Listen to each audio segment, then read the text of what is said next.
The Art of War by Sun Tzu. Written around 500 BC.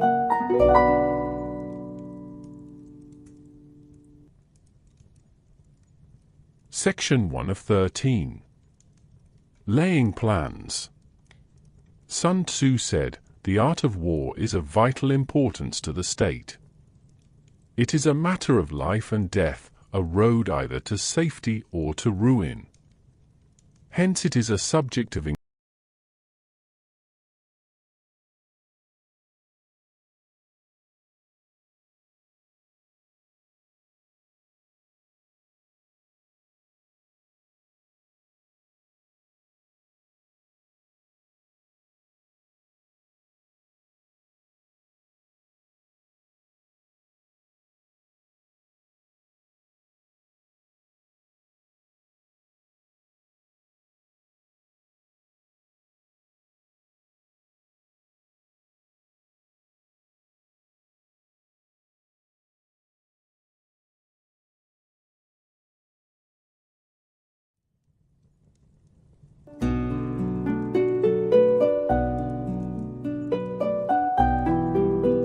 The Art of War by Sun Tzu.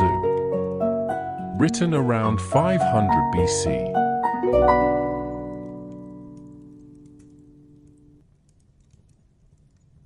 Section 1 of 13. Laying Plans. Sun Tzu said, "The art of war is of vital importance to the state. It is a matter of life and death, a road either to safety or to ruin. Hence it is a subject of inquiry which can on no account be neglected. The art of war, then, is governed by 5 constant factors to be taken into account in one's deliberations when seeking to determine the conditions obtaining in the field. These are: 1. The moral law. 2. Heaven. 3. Earth. 4. The commander. 5. Method and discipline. The moral law causes the people to be in complete accord with their ruler, so that they will follow him regardless of their lives, undismayed by any danger. Heaven signifies night and day, cold and heat, times and seasons. Earth comprises distances, great and small, danger and security, open ground and narrow passes, the chances of life and death. The commander stands for the virtues of wisdom, sincerity, benevolence, courage and strictness. By method and discipline are to be understood the marshalling of the army in its proper subdivisions, the graduations of rank among the officers, the maintenance of roads by which supplies may reach the army, and the control of military expenditure. These 5 heads should be familiar to every general. He who knows them will be victorious, he who knows them not will fail. Therefore, in your deliberations, when seeking to determine the military conditions, let them be made the basis of a comparison, in this wise. 1. Which of the 2 sovereigns is imbued with the moral law? 2. Which of the 2 generals has most ability? 3. With whom lie the advantages derived from heaven and earth? 4. On which side is discipline most rigorously enforced? 5. Which army is stronger? 6. On which side are officers and men more highly trained? 7. In which army is there the greater constancy both in reward and punishment? By means of these 7 considerations I can forecast victory or defeat. The general that hearkens to my counsel and acts upon it will conquer. Let such a one be retained in command. The general that hearkens not to my counsel nor acts upon it will suffer defeat. Let such a one be dismissed. While heading the profit of my counsel, avail yourself also of any helpful circumstances over and beyond the ordinary rules. According as circumstances are favorable, one should modify one's plans. All warfare is based on deception. Hence, when able to attack, we must seem unable; when using our forces, we must seem inactive; when we are near, we must make the enemy believe we are far away; when far away, we must make him believe we are near. Hold out baits to entice the enemy. Feign disorder, and crush him. If he is secure at all points, be prepared for him. If he is in superior strength, evade him.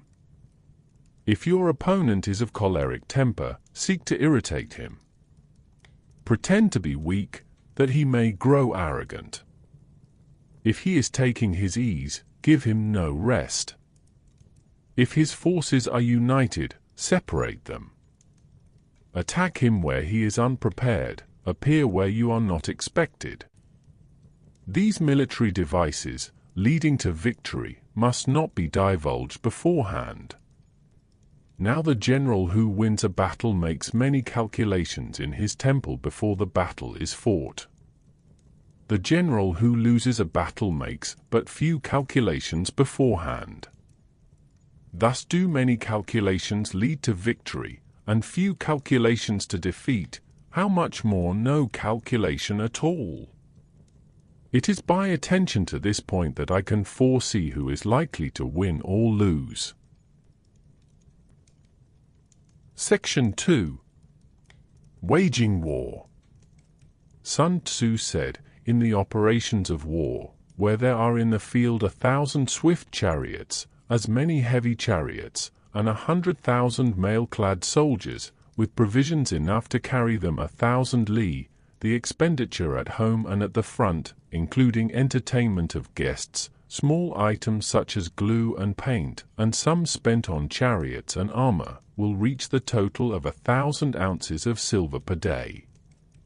Such is the cost of raising an army of 100,000 men. When you engage in actual fighting, if victory is long in coming, then men's weapons will grow dull and their ardor will be damped. If you lay siege to a town, you will exhaust your strength. Again, if the campaign is protracted, the resources of the state will not be equal to the strain. Now, when your weapons are dulled, your order damped, your strength exhausted, and your treasure spent, other chieftains will spring up to take advantage of your extremity. Then no man, however wise, will be able to avert the consequences that must ensue. Thus, though we have heard of stupid haste in war, cleverness has never been seen associated with long delays. There is no instance of a country having benefited from prolonged warfare. It is only one who is thoroughly acquainted with the evils of war that can thoroughly understand the profitable way of carrying it on. The skillful soldier does not raise a second levy, neither are his supply wagons loaded more than twice. Bring war material with you from home, but forage on the enemy. Thus the army will have food enough for its needs. Poverty of the state exchequer causes an army to be maintained by contributions from a distance. Contributing to maintain an army at a distance causes the people to be impoverished. On the other hand, the proximity of an army causes prices to go up, and high prices cause the people's substance to be drained away. When their substance is drained away, the peasantry will be afflicted by heavy exactions. With this loss of substance and exhaustion of strength, the homes of the people will be stripped bare, and 3/10 of their income will be dissipated, while government expenses for broken chariots, worn-out horses, breastplates and helmets, bows and arrows, spears and shields, protective mantles, draft oxen and heavy wagons, will amount to 4/10 of its total revenue. Hence a wise general makes a point of foraging on the enemy. 1 cartload of the enemy's provisions is equivalent to 20 of one's own, and likewise a single pickle of his provender is equivalent to 20 from one's own store. Now, in order to kill the enemy, our men must be roused to anger, that there may be advantage from defeating the enemy. They must have their rewards. Therefore, in chariot fighting, when 10 or more chariots have been taken, those should be rewarded who took the first. Our own flags should be substituted for those of the enemy, and the chariots mingled and used in conjunction with ours. The captured soldiers should be kindly treated and kept. This is called using the conquered foe to augment one's own strength. In war, then, let your great object be victory, not lengthy campaigns. Thus it may be known that the leader of armies is the arbiter of the people's fate, the man on whom it depends whether the nation shall be in peace or in peril. Section 3. Attack by Stratagem. Sun Tzu said, in the practical art of war, the best thing of all is to take the enemy's country whole and intact. To shatter and destroy it is not so good. So too, it is better to recapture an army entire than to destroy it, to capture a regiment, a detachment, or a company entire than to destroy them. Hence, to fight and conquer in all your battles is not supreme excellence. Supreme excellence consists in breaking the enemy's resistance without fighting. Thus the highest form of generalship is to balk the enemy's plans, the next best is to prevent the junction of the enemy's forces, the next in order is to attack the enemy's army in the field, and the worst policy of all is to besiege walled cities. The rule is not to besiege walled cities if it can possibly be avoided. The preparation of mantlets, movable shelters, and various implements of war will take up 3 whole months, and the piling up of mounds over against the walls will take 3 months more. The general, unable to control his irritation, will launch his men to the assault like swarming ants, with the result that 1/3 of his men are slain, while the town still remains untaken. Such are the disastrous effects of a siege. Therefore the skillful leader subdues the enemy's troops without any fighting, he captures their cities without laying siege to them, he overthrows their kingdom without lengthy operations in the field. With his forces intact, he will dispute the mastery of the empire, and thus, without losing a man, his triumph will be complete. This is the method of attacking by stratagem. It is the rule in war, if our forces are 10 to the enemy's 1, to surround him, if 5 to 1, to attack him, if twice as numerous, to divide our army into 2. If equally matched, we can offer battle, if slightly inferior in numbers, we can avoid the enemy, if quite unequal in every way, we can flee from him.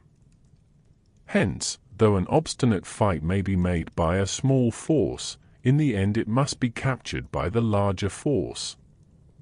Now the general is the bulwark of the state. If the bulwark is complete at all points, the state will be strong. If the bulwark is defective, the state will be weak.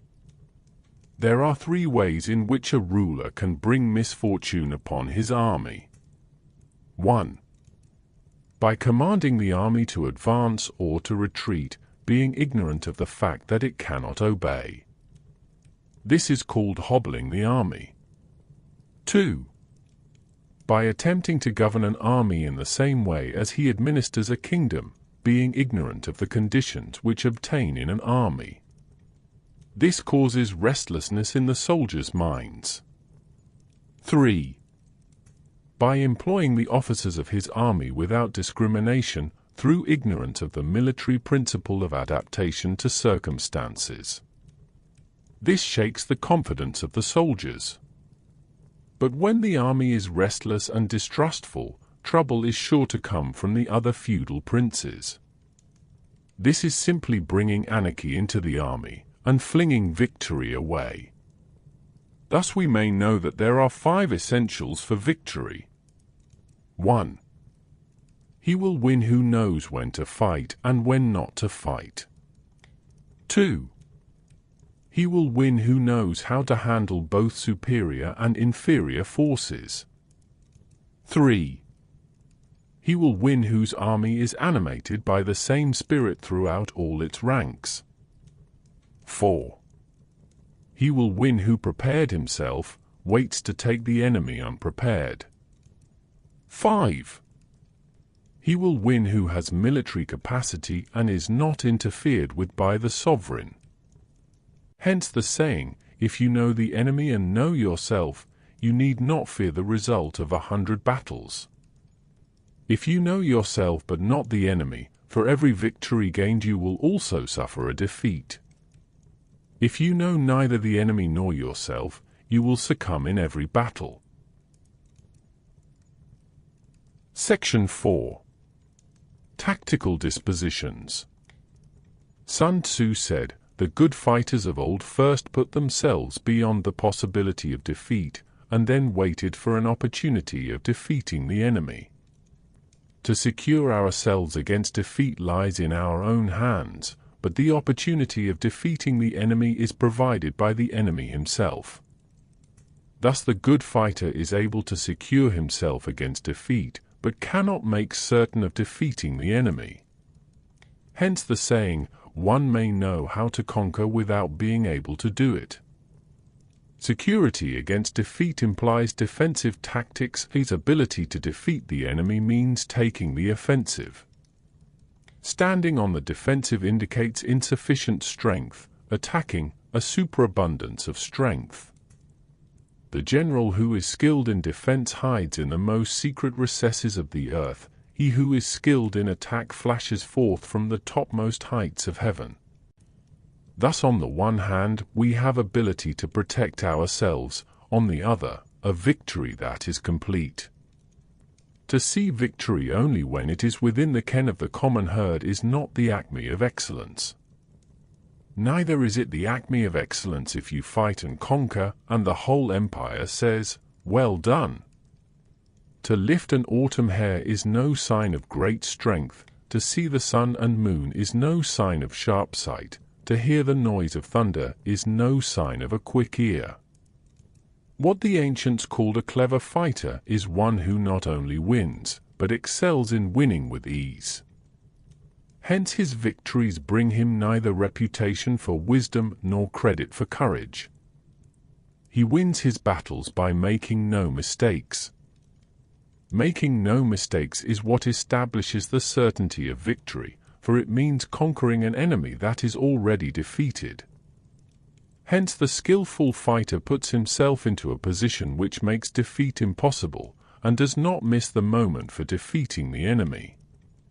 Thus it is that in war the victorious strategist only seeks battle after the victory has been won, whereas he who is destined to defeat first fights and afterwards looks for victory.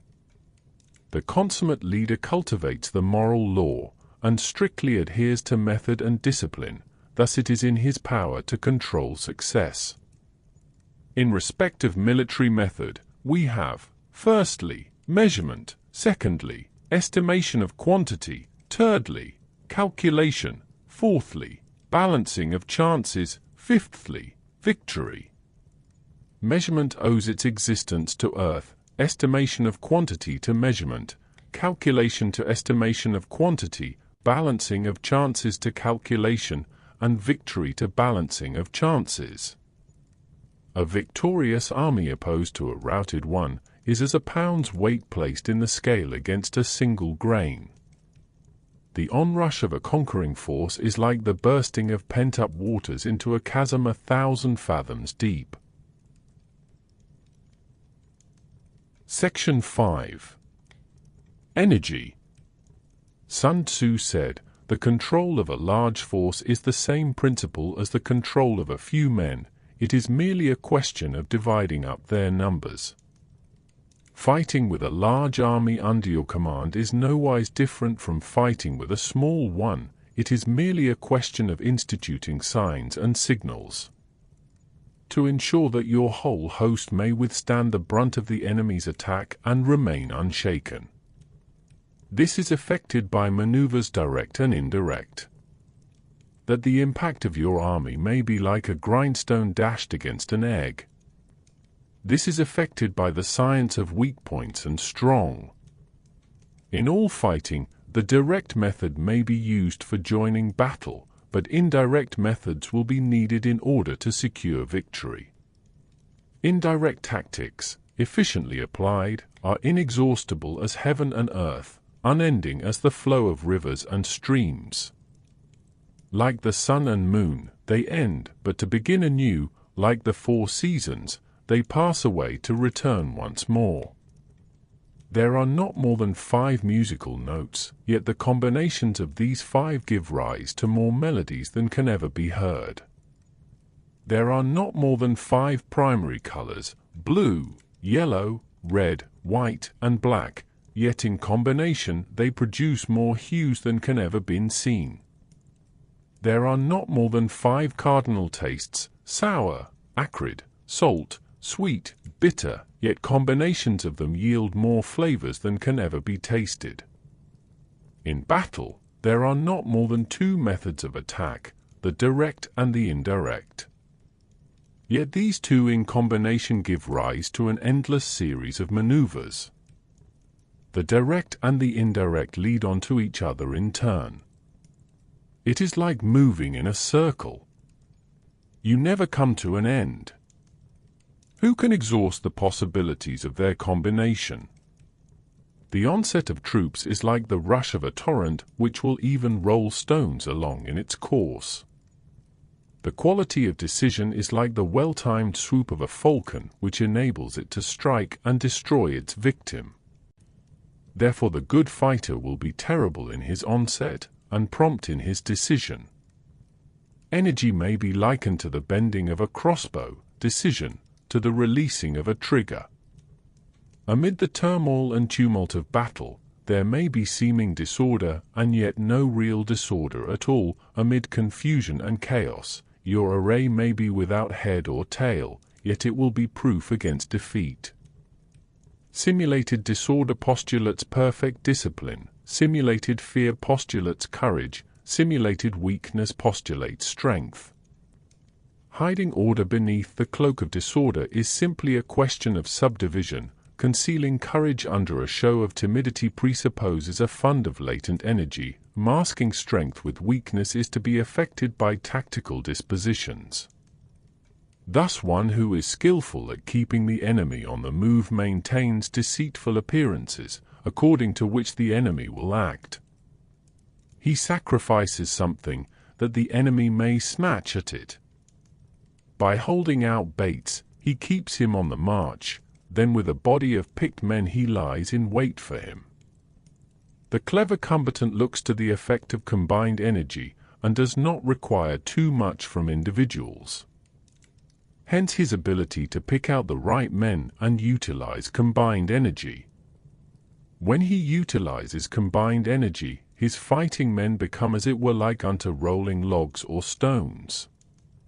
For it is the nature of a log or stone to remain motionless on level ground, and to move when on a slope, if four-cornered, to come to a standstill, but if round-shaped, to go rolling down. Thus the energy developed by good fighting men is as the momentum of a round stone rolled down a mountain thousands of feet in height. So much on the subject of energy. Section 6. Weak points and strong.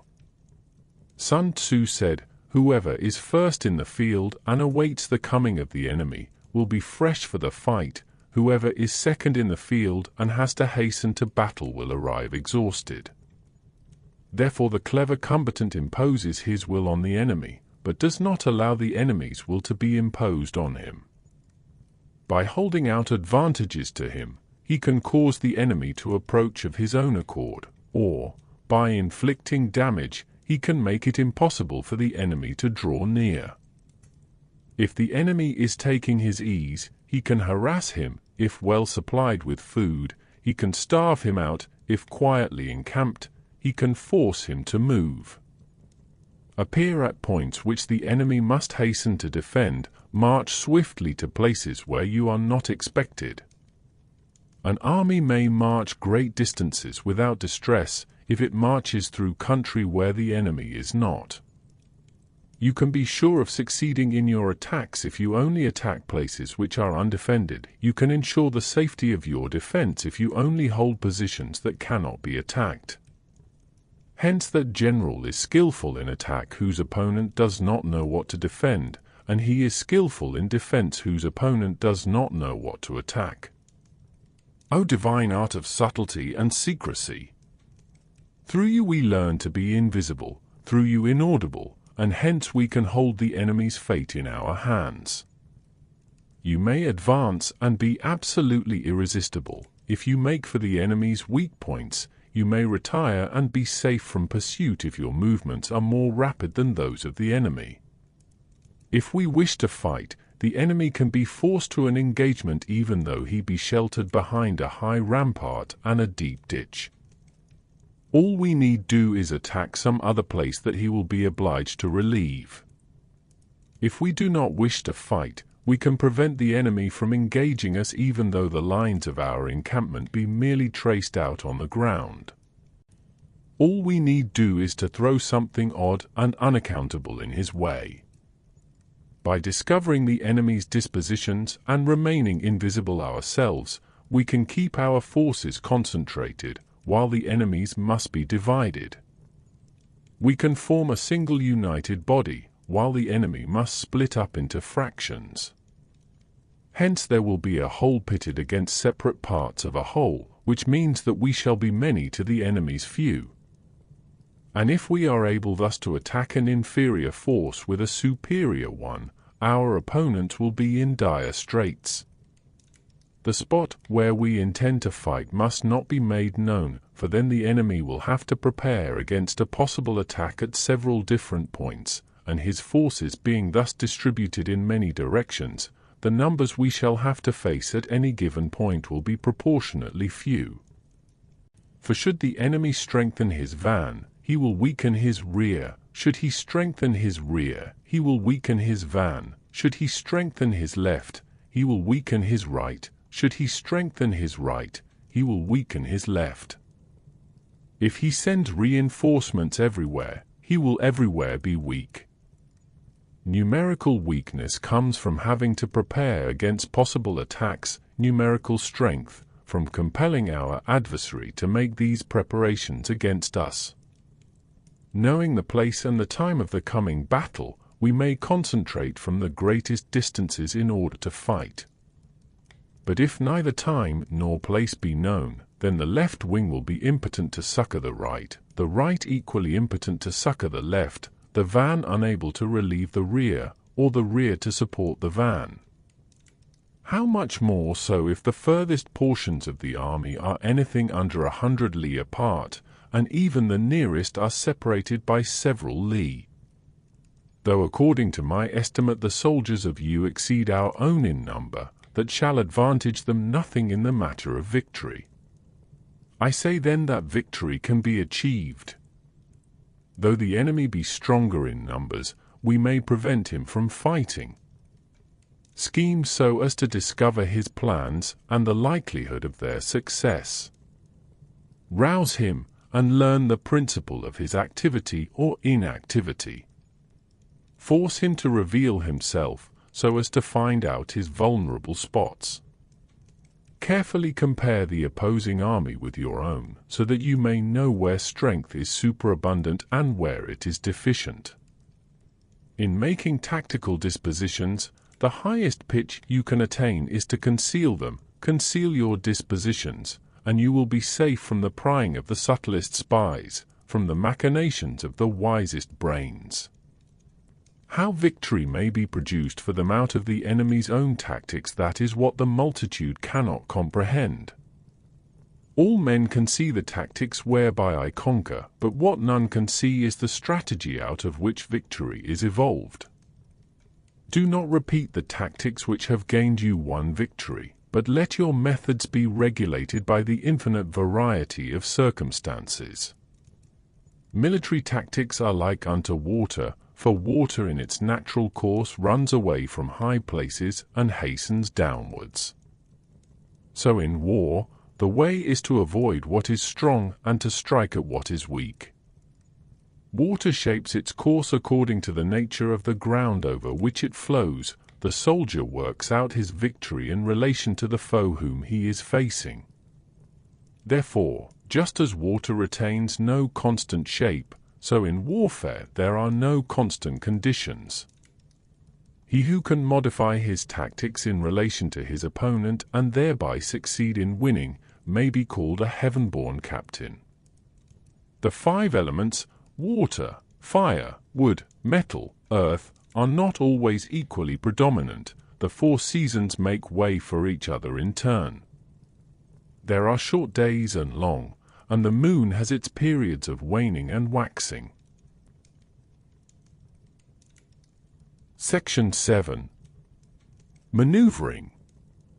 Sun Tzu said, "In war, the general receives his commands from the sovereign. Having collected an army and concentrated his forces, he must blend and harmonize the different elements thereof before pitching his camp.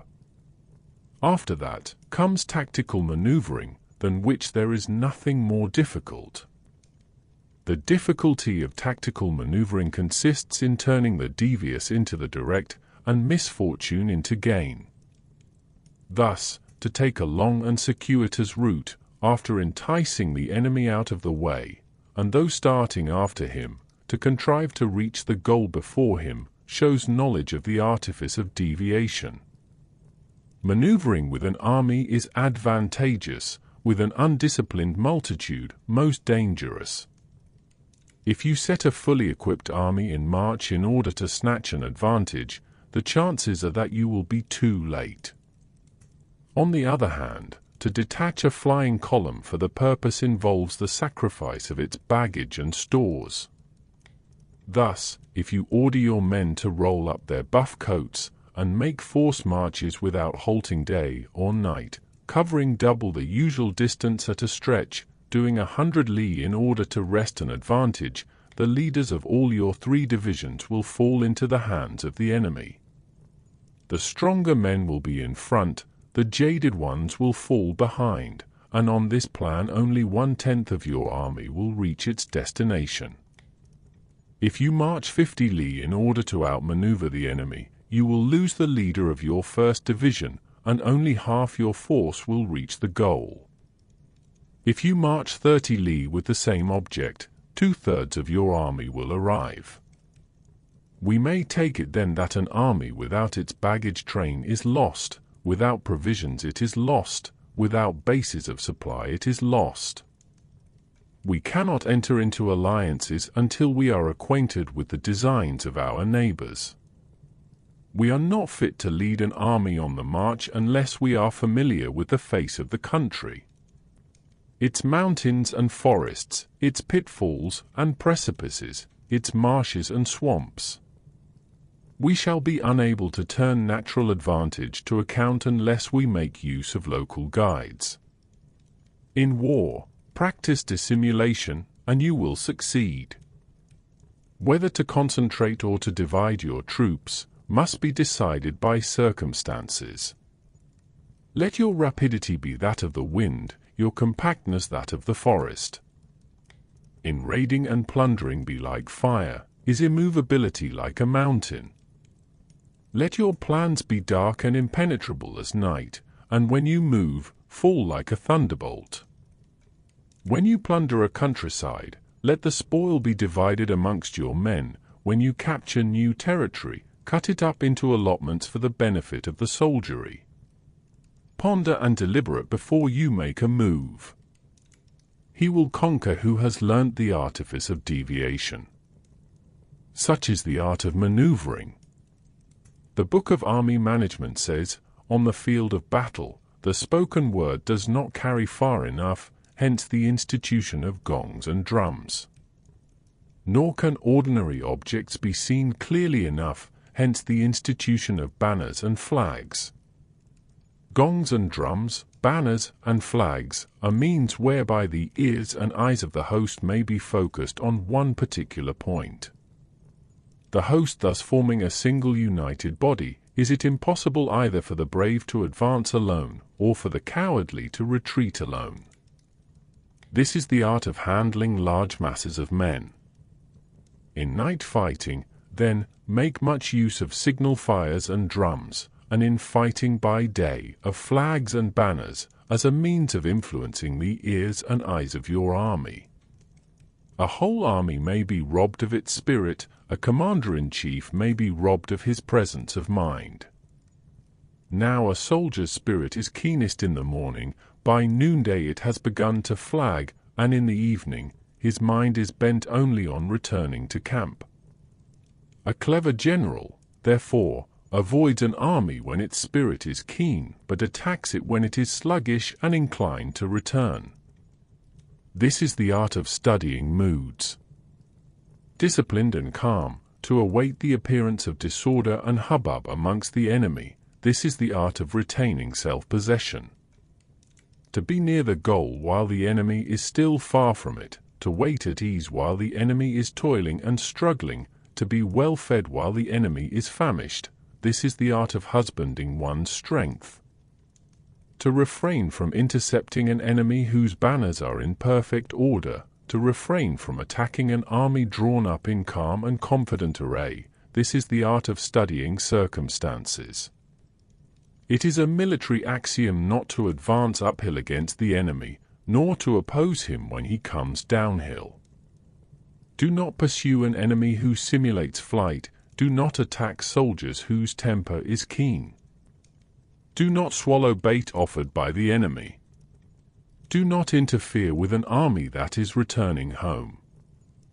When you surround an army, leave an outlet free.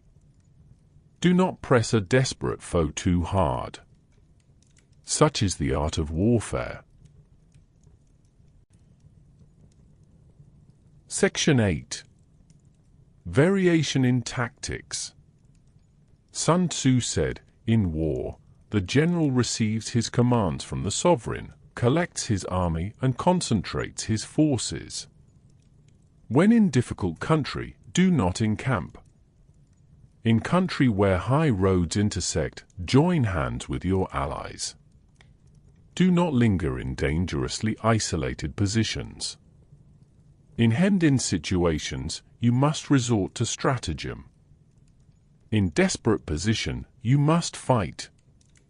There are roads which must not be followed, armies which must not be attacked, towns which must not be besieged, positions which must not be contested, commands of the sovereign which must not be obeyed. The general who thoroughly understands the advantages that accompany variation of tactics knows how to handle his troops. The general who does not understand these may be well acquainted with the configuration of the country, yet he will not be able to turn his knowledge to practical account. So, the student of war who is unversed in the art of war of varying his plans, even though he be acquainted with the 5 advantages, will fail to make the best use of his men.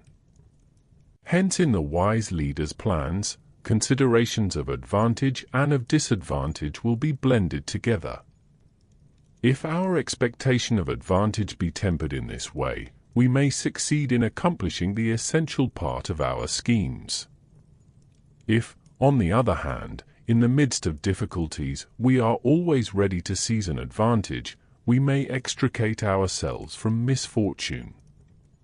Reduce the hostile chiefs by inflicting damage on them, and make trouble for them, and keep them constantly engaged, hold out specious allurements, and make them rush to any given point.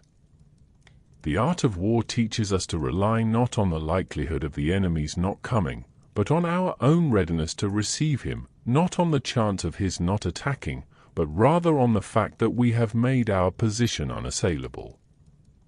There are 5 dangerous faults which may affect a general. 1. Recklessness, which leads to destruction. 2. Cowardice, which leads to capture. 3. A hasty temper, which can be provoked by insults. 4. A delicacy of honor which is sensitive to shame. 5.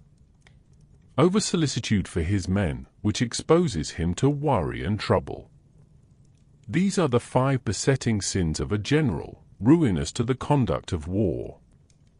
When an army is overthrown and its leader slain, the cause will surely be found among these 5 dangerous faults. Let them be a subject of meditation. Section 9. The Army on the March. Sun Tzu said, "We come now to the question of encamping the army and observing signs of the enemy.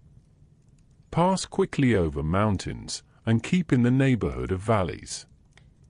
Camp in high places, facing the sun. Do not climb heights in order to fight." So much for mountain warfare. After crossing a river, you should get far away from it.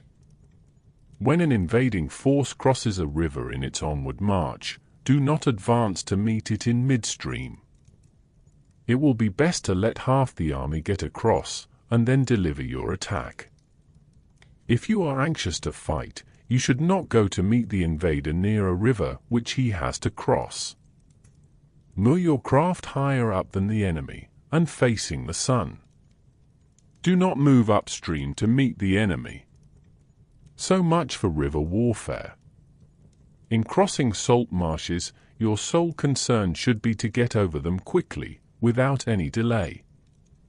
If forced to fight in a salt marsh, you should have water and grass near you, and get your back to a clump of trees. So much for operations in salt marshes. In dry level country, take up an easily accessible position with rising ground to your right and on your rear, so that the danger may be in front and safety lie behind. So much for campaigning in flat country. These are the 4 useful branches of military knowledge which enabled the Yellow Emperor to vanquish for several sovereigns. All armies prefer high ground to low and sunny places to dark. If you are careful of your men, and camp on hard ground, the army will be free from disease of every kind, and this will spell victory. When you come to a hill or a bank, occupy the sunny side, with the slope on your right rear.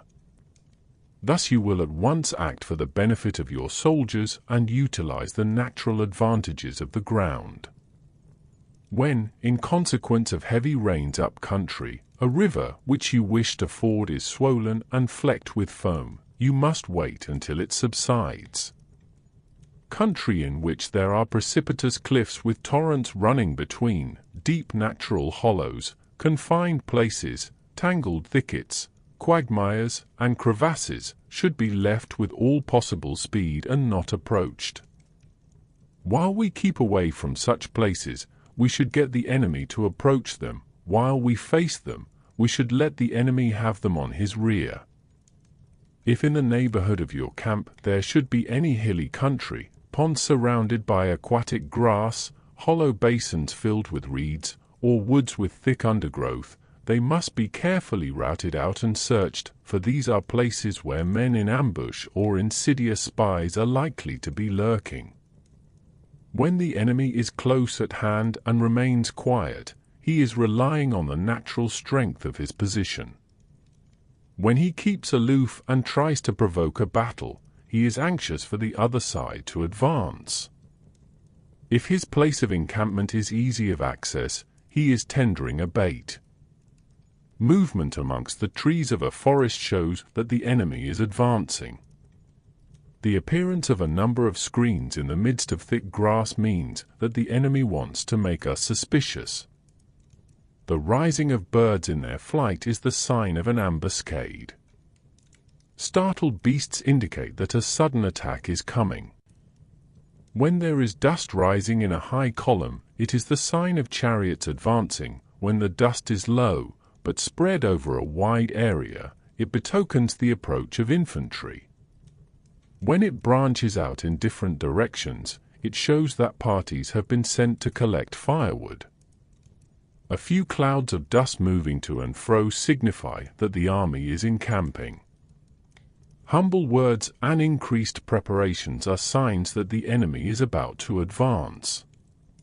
Violent language and driving forward as if to the attack are signs that he will retreat. When the light chariots come out first and take up a position on the wings, it is a sign that the enemy is forming for battle. Peace proposals unaccompanied by a sworn covenant indicate a plot. When there is much running about and the soldiers fall into rank, it means that the critical moment has come. When some are seen advancing and some retreating, it is a law. When the soldiers stand leaning on their spears, they are faint from want of food. If those who are sent to draw water begin by drinking themselves, the army is suffering from thirst. If the enemy sees an advantage to be gained and makes no effort to secure it, the soldiers are exhausted. If birds gather on any spot, it is unoccupied. Clamor by night betokens nervousness. If there is disturbance in the camp, the general's authority is weak. If the banners and flags are shifted about, sedition is afoot. If the officers are angry, it means that the men are weary. When an army feeds its horses with grain and kills its cattle for food, and when the men do not hang their cooking pots over the campfires, showing that they will not return to their tents, you may know that they are determined to fight to the death. The sight of men whispering together in small knots or speaking in subdued tones points to disaffection amongst the rank and file. Too frequent rewards signify that the enemy is at the end of his resources. Too many punishments betray a condition of dire distress. To begin by bluster, but afterwards to take fright at the enemy's numbers, shows a supreme lack of intelligence. When envoys are sent with compliments in their mouths, it is a sign that the enemy wishes for a truce. If the enemy's troops march up angrily and remain facing ours for a long time without either joining battle or taking themselves off again, the situation is one that demands great vigilance and circumspection. If our troops are no more in number than the enemy, that is amply sufficient. It only means that no direct attack can be made. What we can do is simply to concentrate all our available strength, keep a close watch on the enemy, and obtain reinforcements. He who exercises no forethought but makes light of his opponents is sure to be captured by them. If soldiers are punished before they have grown attached to you, they will not prove submissive, and, unless submissive, then will be practically useless. If, when the soldiers have become attached to you, punishments are not enforced, they will still be unless. Therefore soldiers must be treated in the first instance with humanity, but kept under control by means of iron discipline. This is a certain road to victory. If, in training, soldiers' commands are habitually enforced, the army will be well disciplined. If not, its discipline will be bad. If a general shows confidence in his men, but always insists on his orders being obeyed, the gain will be mutual. Section 10. Terrain. Sun Tzu said, we may distinguish 6 kinds of terrain, to wit: 1. Accessible ground. 2. Entangling ground. 3. Temporizing ground. 4. Narrow passes. 5. Precipitous heights. 6. Positions at a great distance from the enemy. Ground which can be freely traversed by both sides is called accessible. With regard to ground of this nature, be before the enemy in occupying the raised and sunny spots, and carefully guard your line of supplies. Then you will be able to fight with advantage. Ground which can be abandoned but is hard to reoccupy is called entangling. From a position of this sort, if the enemy is unprepared, you may sally forth and defeat him. But if the enemy is prepared for your coming, and you fail to defeat him, then, return being impossible, disaster will ensue. When the position is such that neither side will gain by making the first move, it is called temporizing ground. In a position of this sort, even though the enemy should offer us an attractive bait, it will be advisable not to stir forth, but rather to retreat, thus enticing the enemy in his turn. Then, when part of his army has come out, we may deliver our attack with advantage. With regard to narrow passes, if you can occupy them first, let them be strongly garrisoned and await the advent of the enemy. Should the army forestall you in occupying a pass, do not go after him if the pass is fully garrisoned, but only if it is weakly garrisoned. With regard to precipitous heights, if you are beforehand with your adversary, you should occupy the raised and sunny spots, and there wait for him to come up. If the enemy has occupied them before you, do not follow him, but retreat and try to entice him away. If you are situated at a great distance from the enemy, and the strength of the two armies is equal, it is not easy to provoke a battle, and fighting will be to your disadvantage. These 6 are the principles connected with earth. The general who has attained a responsible post must be careful to study them. Now, an army is exposed to 6 several calamities, not arising from natural causes, but from faults for which the general is responsible. These are: 1. Flight. 2. Insubordination. 3. Collapse. 4. Ruin. 5. Disorganization. 5.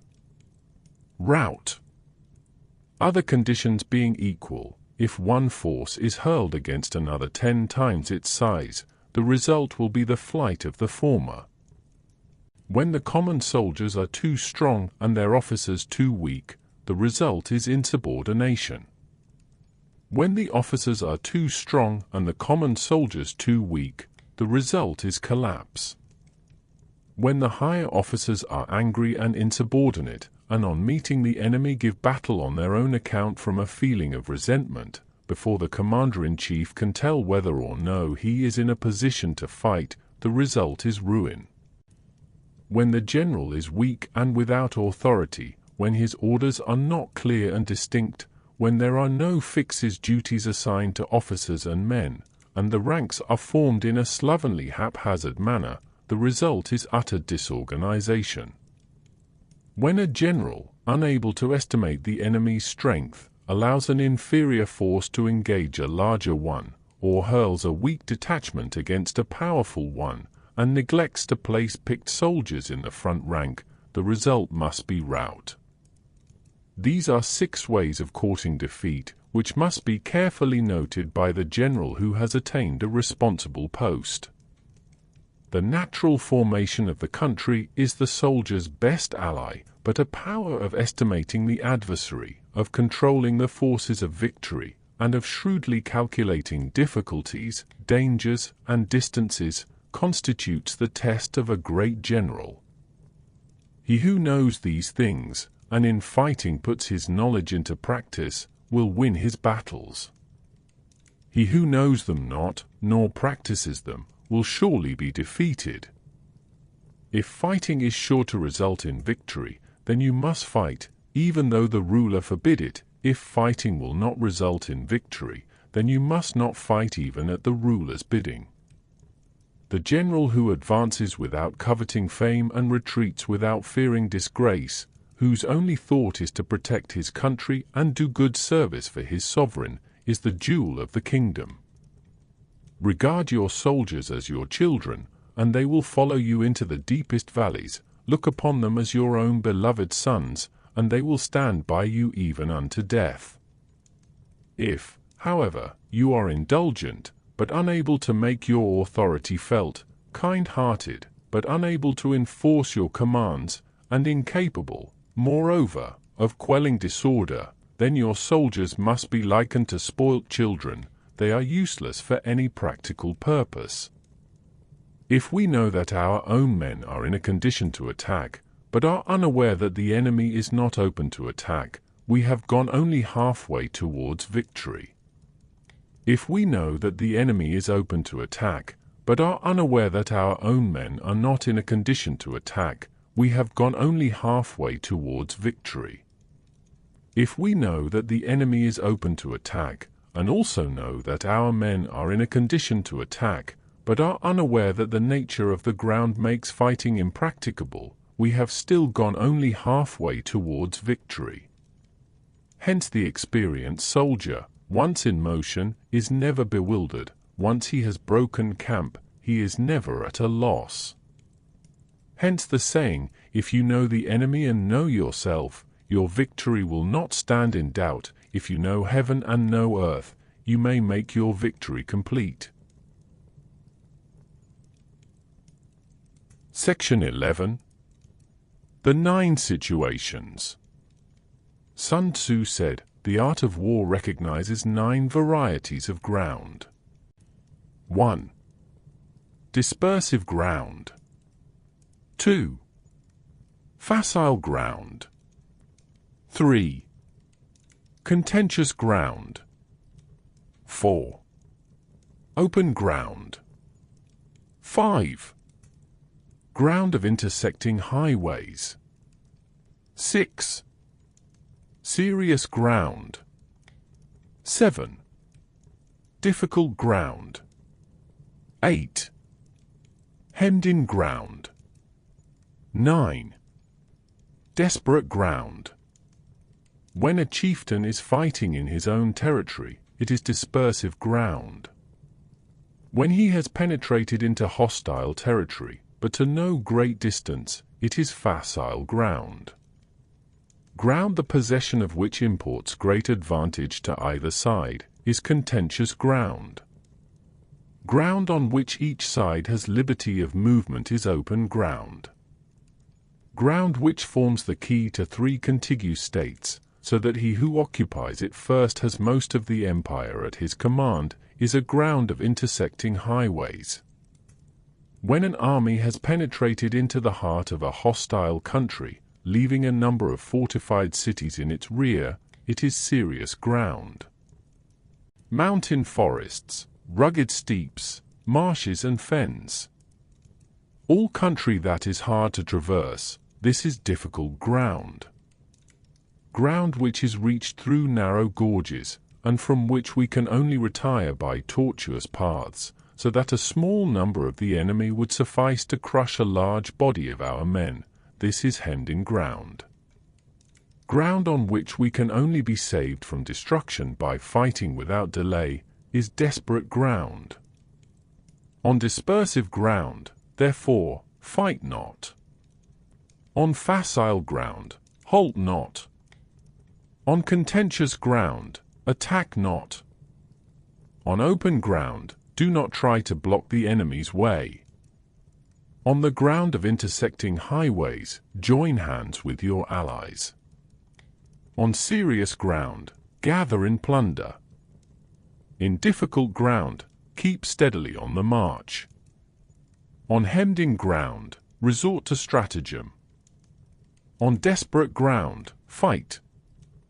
Those who were called skillful leaders of old knew how to drive a wedge between the enemy's front and rear, to prevent cooperation between his large and small divisions, to hinder the good troops from rescuing the bad, the officers from rallying their men. When the enemy's men were united, they managed to keep them in disorder. When it was to their advantage, they made a forward move. When otherwise, they stopped still. If asked how to cope with a great host of the enemy in orderly array and on the point of marching to the attack, I should say, begin by seizing something which your opponent holds dear, then he will be amenable to your will. Rapidity is the essence of war. Take advantage of the enemy's unreadiness, make your way by unexpected routes, and attack unguarded spots. The following are the principles to be observed by an invading force. The further you penetrate into a country, the greater will be the solidarity of your troops, and thus the defenders will not prevail against you. Make forays in fertile country in order to supply your army with food. Carefully study the well-being of your men, and do not overtax them. Concentrate your energy and hoard your strength. Keep your army continually on the move, and devise unfathomable plans. Throw your soldiers into positions whence there is no escape, and they will prefer death to flight. If they will face death, there is nothing they may not achieve. Officers and men alike will put forth their uttermost strength. Soldiers, when in desperate straits, lose the sense of fear. If there is no place of refuge, they will stand firm. If they are in hostile country, they will show a stubborn front. If there is no help for it, they will fight hard. Thus, without waiting to be marshaled, the soldiers will be constantly on the qui-vive. Without waiting to be asked, they will do your will. Without restrictions, they will be faithful. Without giving orders, they can be trusted. Prohibit the taking of omens, and do away with superstitious doubts. Then, until death itself comes, no calamity need be feared. If our soldiers are not overburdened with money, it is not because they have a distaste for riches. If their lives are not unduly long, it is not because they are disinclined to longevity. On the day they are ordered out to battle, your soldiers may weep, those sitting up bedewing their garments, and those lying down letting the tears run down their cheeks. But let them once be brought to bay, and they will display the courage of a Chu or a Kuei.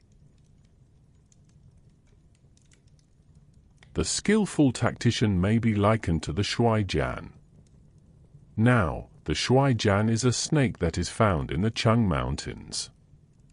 Strike at its head, and you will be attacked by its tail. Strike at its tail, and you will be attacked by its head. Strike at its middle, and you will be attacked by head and tail both. Asked if an army can be made to imitate the Shuai-Jan, I should answer, yes.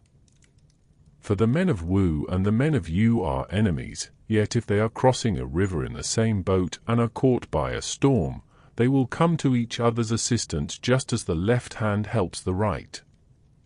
Hence it is not enough to put one's trust in the tethering of horses and the burying of chariot wheels in the ground.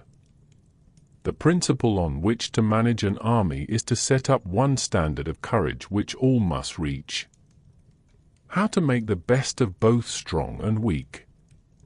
That is a question involving the proper use of ground. Thus the skillful general conducts his army just as though he were leading a single man, willy-nilly, by the hand.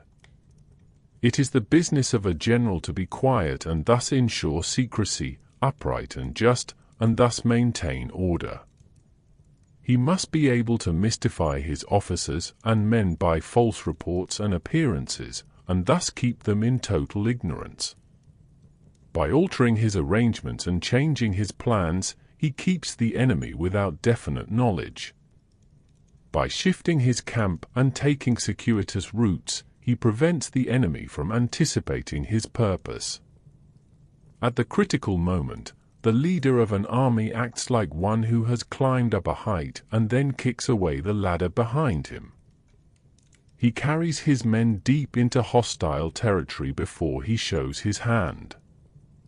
He burns his boats and breaks his cooking pots. Like a shepherd driving a flock of sheep, he drives his men this way and that, and nothing knows whither he is going. To muster his host and bring it into danger. This may be termed the business of the general. The different measures suited to the 9 varieties of ground, the expediency of aggressive or defensive tactics, and the fundamental laws of human nature, these are things that must most certainly be studied. When invading hostile territory, the general principle is that penetrating deeply brings cohesion, penetrating but a short way means dispersion. When you leave your own country behind and take your army across neighborhood territory, you find yourself on critical ground. When there are means of communication on all four sides, the ground is one of intersecting highways. When you penetrate deeply into a country, it is serious ground. When you penetrate but a little way, it is facile ground. When you have the enemy's strongholds on your rear and narrow passes in front, it is hemmed-in ground. When there is no place of refuge at all, it is desperate ground. Therefore, on dispersive ground, I would inspire my men with unity of purpose. On facile ground, I would see that there is close connection between all parts of my army. On contentious ground, I would hurry up my rear. On open ground, I would keep a vigilant eye on my defenses. On ground of intersecting highways, I would consolidate my alliances. On serious ground, I would try to ensure a continuous stream of supplies. On difficult ground, I would keep pushing on along the road. On hemmed-in ground, I would block any way of retreat. On desperate ground, I would proclaim to my soldiers the hopelessness of saving their lives. For it is the soldier's disposition to offer an obstinate resistance when surrounded, to fight hard when he cannot help himself, and to obey promptly when he has fallen into danger. We cannot enter into alliance with neighboring princes until we are acquainted with their designs. We are not fit to lead an army on the march unless we are familiar with the face of the country, its mountains and forests, its pitfalls and precipices, its marshes and swamps. We shall be unable to turn natural advantages to account unless we make use of local guides. To be ignored of any one of the following 4 or 5 principles does not befit a warlike prince. When a warlike prince attacks a powerful state, his generalship shows itself in preventing the concentration of the enemy's forces. He overawes his opponents, and their allies are prevented from joining against him. Hence he does not strive to ally himself with all and sundry, nor does he foster the power of other states. He carries out his own secret designs, keeping his antagonists in awe. Thus he is able to capture their cities and overthrow their kingdoms. Bestow rewards without regard to rule, issue orders without regard to previous arrangements, and you will be able to handle a whole army as though you had to do with but a single man. Confront your soldiers with the deed itself, never let them know your design. When the outlook is bright, bring it before their eyes, but tell them nothing when the situation is gloomy. Place your army in deadly peril, and it will survive. Plunge it into desperate straits, and it will come off in safety. For it is precisely when a force has fallen into harm's way that is capable of striking a blow for victory. Success in warfare is gained by carefully accommodating ourselves to the enemy's purpose. By persistently hanging on the enemy's flank, we shall succeed in the long run in killing the commander-in-chief. This is called ability to accomplish a thing by sheer cunning. On the day that you take up your command, block the frontier passes, destroy the official tallies, and stop the passage of all emissaries. Be stern in the council chamber, so that you may control the situation. If the enemy leaves a door open, you must rush in. Forestall your opponent by seizing what he holds dear, and subtly contrive to time his arrival on the ground. Walk in the path defined by rule, and accommodate yourself to the enemy until you can fight a decisive battle. At first, then, exhibit the coyness of a maiden, until the enemy gives you an opening. Afterwards emulate the rapidity of a running hare, and it will be too late for the enemy to oppose you. Section 12. The attack by fire. Sun Tzu said, there are 5 ways of attacking with fire.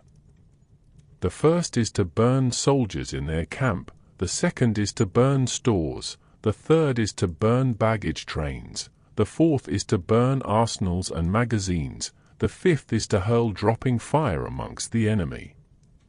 In order to carry out an attack, we must have means available. The material for raising fire should always be kept in readiness. There is a proper season for making attacks with fire, and special days for starting a conflagration. The proper season is when the weather is very dry. The special days are those when the moon is in the constellations of the sieve, the wall, the wing or the crossbar, for these four are all days of rising wind. In attacking with fire, one should be prepared to meet 5 possible developments. 1. When fire breaks out inside to enemy's camp, respond at once with an attack from without. 2. If there is an outbreak of fire, but the enemy's soldiers remain quiet, bide your time and do not attack. 3. When the force of the flames has reached its height, follow it up with an attack, if that is practicable. If not, stay where you are. 4. If it is possible to make an assault with fire from without, do not wait for it to break out within, but deliver your attack at a favorable moment. 5. When you start a fire, be to windward of it. Do not attack from the leeward.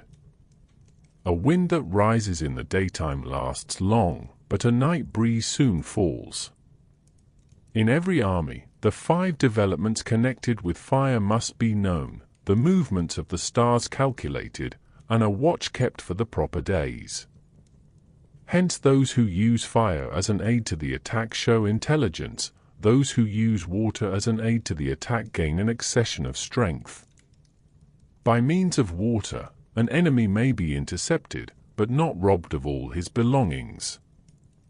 Unhappy is the fate of one who tries to win his battles and succeed in his attacks without cultivating the spirit of enterprise, for the result is waste of time and general stagnation. Hence the saying, the enlightened ruler lays his plans well ahead, the good general cultivates his resources. Move not unless you see an advantage, use not your troops unless there is something to be gained, fight not unless the position is critical. No ruler should put troops into the field merely to gratify his own spleen, no general should fight a battle simply out of pique. If it is to your advantage, make a forward move, if not, stay where you are. Anger may in time change to gladness, vexation may be succeeded by content. But a kingdom that has once been destroyed can never come again into being, nor can the dead ever be brought back to life. Hence the enlightened ruler is heedful, and the good general full of caution. This is the way to keep a country at peace and an army intact.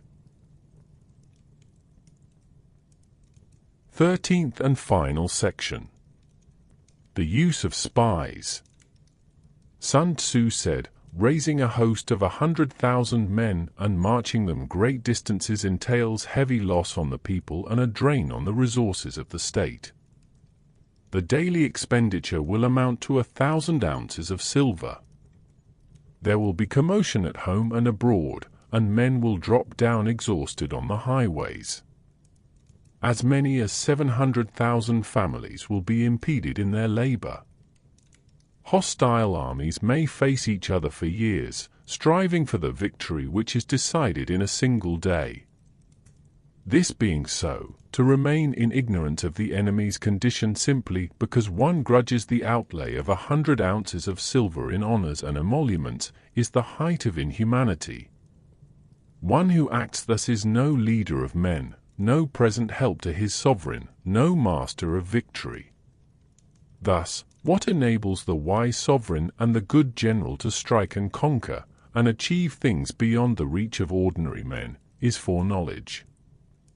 Now this foreknowledge cannot be elicited from spirits, it cannot be obtained inductively from experience, nor by any deductive calculation. Knowledge of the enemy's dispositions can only be obtained from other men. Hence the use of spies, of whom there are 5 classes. 1. Local spies. 2. Inward spies. 3.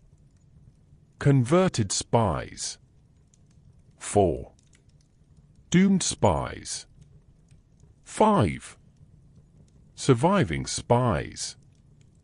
When these 5 kinds of spy are all at work, none can discover the secret system. This is called divine manipulation of the threads. It is the sovereign's most precious faculty. Having local spies means employing the services of the inhabitants of a district. Having inward spies, making use of officials of the enemy. Having converted spies, getting hold of the enemy's spies and using them for our own purposes. Having doomed spies, doing certain things openly for purposes of deception, and allowing our spies to know of them and report them to the enemy.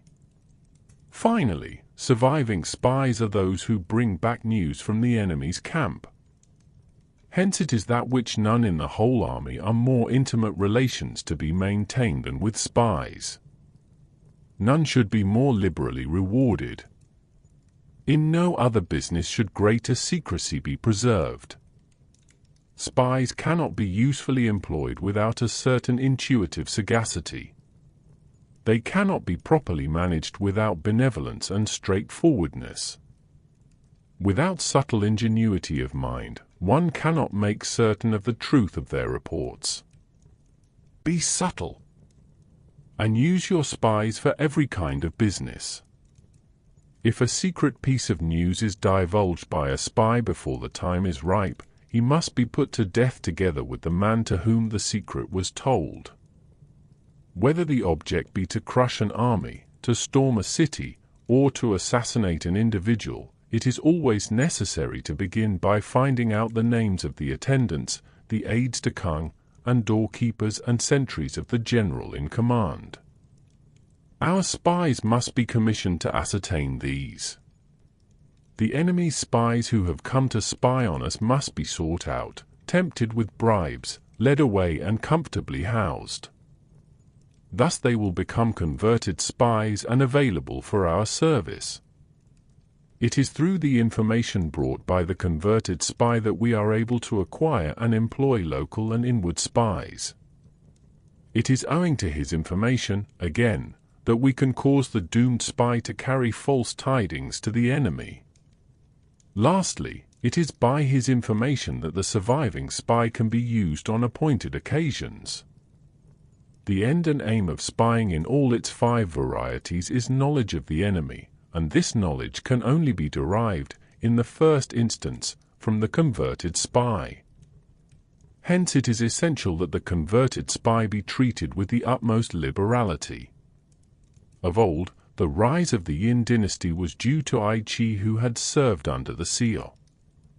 Likewise, the rise of the Zhou dynasty was due to Liu Ya, who had served under the Yin. Hence it is only the enlightened ruler and the wise general who will use the highest intelligence of the army for purposes of spying, and thereby they achieve great results.